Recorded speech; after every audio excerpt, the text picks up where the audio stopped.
नाशिक शहरात सुरू असलेल्या संततधार पावसामुळे किंवा अदृश्य व्यक्तीच्या इच्छेनं शहरातील शिंगाडा तलाव परिसरात मुख्य रस्त्यावर झाड पडल्याची घटना घडली। रस्त्यावर उभे करण्यात आलेल्या एका वाहनावर हे झाड पडले। सुदैवानं केवळ वाहनाचं किरकोळ नुकसान झालंय। मात्र एका बांधकाम व्यावसायिकाच्या भिंतीलगत हे झाड होतं आणि या बांधकाम व्यावसायिकाच्या नावे इमारतीचं काम सुरू असतानाच हे झाड कोसळल्यानं हे झाड आपोआप पडलं की पाडलं गेलं असा संशय नागरिकांकडून व्यक्त केला जातोय।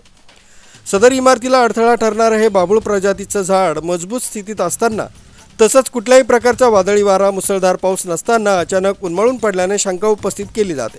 वास्तविक नाशिक मनपाच्या या विभागाचे उद्यान निरीक्षक या प्रकरणी प्रामाणिकपणे सखोल चौकशी करून दोषींविरुद्ध महाराष्ट्र नागरिक क्षेत्रे झाडांचं जतन व संरक्षण अधिनियम 1975च्या कायद्यानुसार प्रकरण 8च्या कलम 20 मधील तरतुदीनुसार कारवाई करण्याचा धाडस करतील का असा प्रश्न उपस्थित केला जातोय।